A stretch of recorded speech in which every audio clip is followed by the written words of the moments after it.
أعوذ بالله من الشيطان الرجيم. بسم الله الرحمن الرحيم. وإذا طلقتم النساء فبلغن أجلهن فأمسكوهن بمعروف أو سرحوهن بمعروف ولا تمسكوهن ضرارا لتعتدوا ومن يفعل ذلك فقد ظلم نفسه ولا تتخذوا آيات الله هزوا واذكروا نعمة الله عليكم وما أنزل عليكم من الكتاب والحكمة يعظكم به واتقوا الله واعلموا أن الله بكل شيء عليم. اللہ تعالی نے ارشاد فرمایا، اور جب تم طلاق دے دو عورتوں کو پھر وہ پہنچ جائیں اپنی عدت کی مدت کو، پس تم ان کو روکے رکھو دستور کے مطابق یا ان کو چھوڑ دو دستور کے مطابق، اور تم ان کو روکے نہ رکھو ضرر پہنچانے کے لیے تاکہ تم زیادتی کرو ان پر، اور جو کوئی ایسا کرے گا بس یقیناً اس نے اپنی ہی جان پر ظلم کیا. اور اللہ تعالیٰ کی آیتوں کا مذاق مت بناؤ، اور یاد کرو تم اللہ تعالیٰ کے احسان کو جو تم پر ہے، اور اس چیز کو یاد کرو جو اللہ نے تم پر نازل کی ہے، یعنی کتاب اور نصیحت کی باتیں. اللہ اس کے ذریعے تمہیں نصیحت کرتا ہے. اور اللہ سے ڈرتے رہو اور جان لو بے شک اللہ تعالی ہر چیز کو خوب خوب جانتا ہے. جب تم نے عورتوں کو طلاق رجعی دے دی،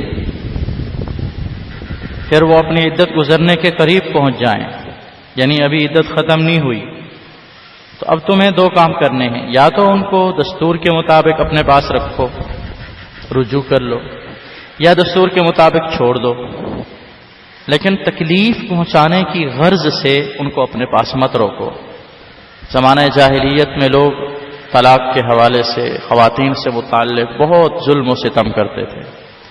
چھوڑتے بھی نہیں تھے، بساتے بھی نہیں تھے. چھوڑتے اس لیے نہیں تھے کہ ہم اس کو چھوڑ دیں گے کسی اور سے نکاح کر لے گی، اور یہ ہماری شان کے خلاف ہے کہ ایک عورت ہماری بیوی رہی ہو اور وہ کسی اور کے پاس چلی جائے، کسی اور کے بستر پہ سوئے. اس کو اپنی شان کے خلاف سمجھتے تھے. حد درجہ زیادتی کرتے تھے عورتوں کے معاملات میں. اللہ نے فرمایا ضرر پہنچانے کے لیے تم ان کو اپنے پاس مت روکے رکھو. جس نے ایسا کیا وہ اپنے آپ پر بڑا ظلم کر رہا ہے، اپنا نقصان کر رہا ہے.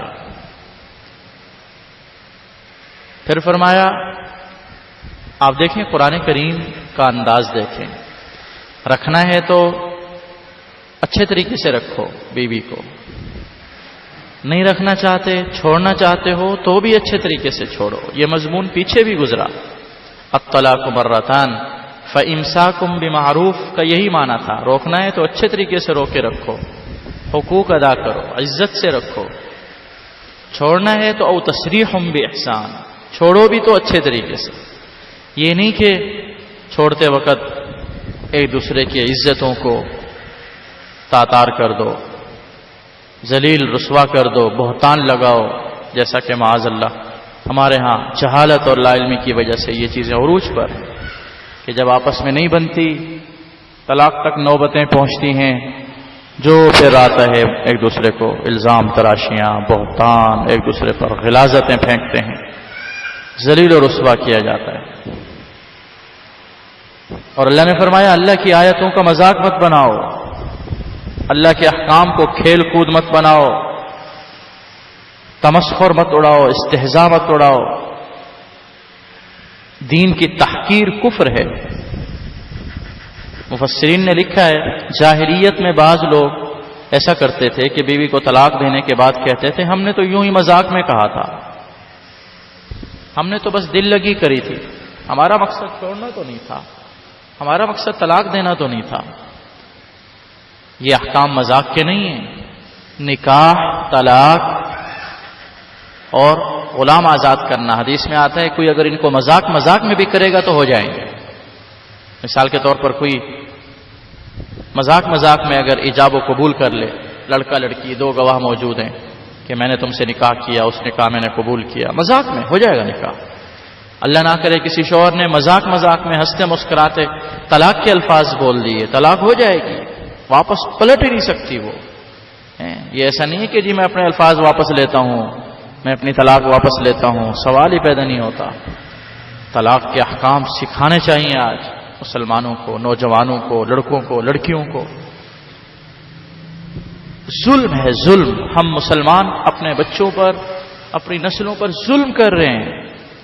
ان کی شادی بیاہ کے لیے لاکھوں روپے خرچ کرتے ہیں ہم، سالوں پہلے تیاریاں شروع ہو جاتی ہیں، کبھی ادھر کبھی ادھر، کبھی یہ خریدنا کبھی وہ خریدنا، کبھی یہ دعوت کبھی وہ دعوت، یہ چھپواؤ یہ بنواؤ، اس کی تیاری کرواؤ، اس کا آرڈر کرو، یہ حال یہ کھانا.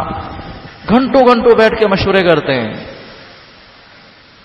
لیکن ان بچوں کو کبھی بیٹھ کے ہم نے یہ نہیں سکھایا کہ بیٹا تمہاری شادی ہو رہی ہے، تمہارے اوپر تمہارے شوہر کے کیا حقوق ہیں. بیٹا تمہاری شادی ہو رہی ہے، تمہاری بیوی کے تم پر کیا حقوق ہیں، ساس سسر کے کیا حقوق ہیں، تمہیں کیسی زندگی گزارنی ہے، تم پر کیسے حالات آ سکتے ہیں. اس طرح سے رہنا. سنت بتائیں، آپ صلی اللہ علیہ وسلم کے طریقے بتائیں، اخلاق بتائیں، اخلاق سکھائیں. یہ چیزیں نہیں ہیں. نتیجہ یہ نکلتا ہے آج کا نوجوان کھیل کود کرتا ہے اللہ کے احکام سے. طلاقیں دیتے ہیں جی ہم نے تو، ہمارا مقصد تو یہ تھا، ہم نے تو یہ نہیں کہا تھا، ہم نے تو یوں کہا تھا. 3 طلاقیں دے کے جا کے فتوے لے لیتے ہیں ایسے لوگوں سے جو 3 طلاق کو 1 طلاق بولتے ہیں. پوری امت کے علماء کے خلاف کر کے وہ گھروں کو بساتے ہیں دوبارہ. ایک حدیث میں آتا ہے کہ ایک شخص نے بیوی کو 100 طلاقیں دیں آپ صلی اللہ علیہ وسلم کے پاس. آپ نے فرمایا 3 طلاقیں تو طلاقیں ہوئیں، بقیہ طلاقوں میں تم نے اللہ کے احکام کا مذاق اڑایا ہے. مت اللہ کے احکام کا مذاق اڑاؤ. اللہ دیکھ رہا ہے، اللہ جانتا ہے، اللہ کو پتہ ہے. اللہ سے ڈرو. اللہ تمہیں کتاب اور حکمت دے کر تمہیں نصیحت کر رہا ہے کہ اپنے اوپر ظلم مت کرو، حق تلفیاں مت کرو، حقوق مت توڑو ایک دوسرے کے. اللہ تمہاری ہر چیز، ہر ادا کو جانتا اور سمجھتا ہے.